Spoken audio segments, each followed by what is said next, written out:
So we as freelancers have a really interesting task. We help our clients solve individual pieces of their larger puzzle. Sometimes that's projects. Other times, that's retainers, and we're going to be talking about retainers on this video today. Specifically, whether you should add fake hours to your retainers to make them bigger, just in case your client needs more work done. And if you stay until the end of the video, you'll get my formula for calculating rates for your different retainers. This freelancer said, should I include fake hours because I know that my client will need more than what they're asking me for?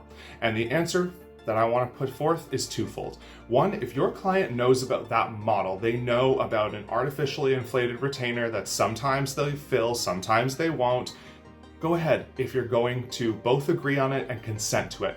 But you definitely don't want to do this without their knowledge and consent, because we as freelancers are equal to our clients. We are not better, we are not worse, we are not worth more, we are not worth less. But being in that equal partnership means that you need to pay attention to their needs as well, and you never want to blindside them. All of that said, I don't actually recommend this path, because what it does is it forces you to have to go fill your retainer, because you're saying, okay, I know they're going to want more work, but will they actually? If they absolutely need that work, include it in your base retainer. And if they don't need that work in 1 month, they might ask for a discount, or they might expect you to work more in a future month to make up for it. And that gets really funky with your time management, because you're not an employee. You have other clients to manage.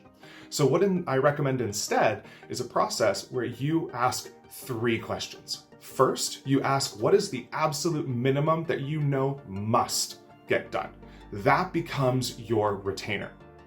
The second question is, what are we planning to get done, or what do we think is going to get done?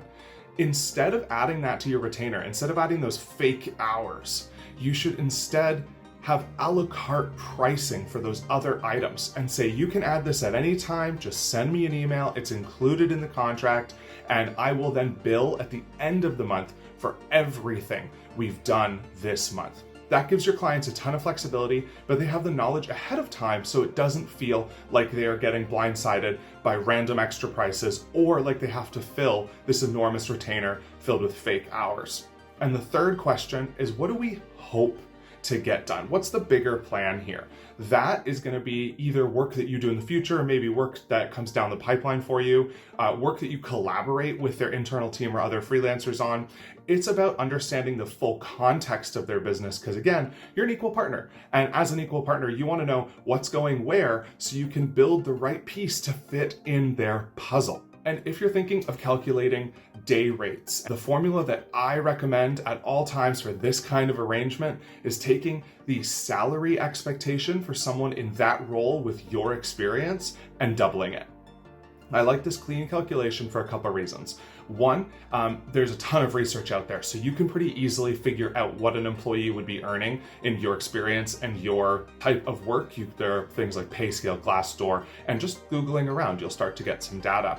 But then doubling it is because you, as an individual freelancer, do not have the protections that employees do, like severance packages and EI from the government if you were to be fired. So knowing that that's how the relationship works, you get paid more in cash because you have to manage your own business. You have to pay for your own health insurance, your own taxes, things like that. Now, that said, I am not the biggest fan of charging hourly. I think there are certain circumstances where it can be valuable, but by and large, I don't recommend it. And check out the next video. It's coming up here, and it will tell you exactly why I feel that way.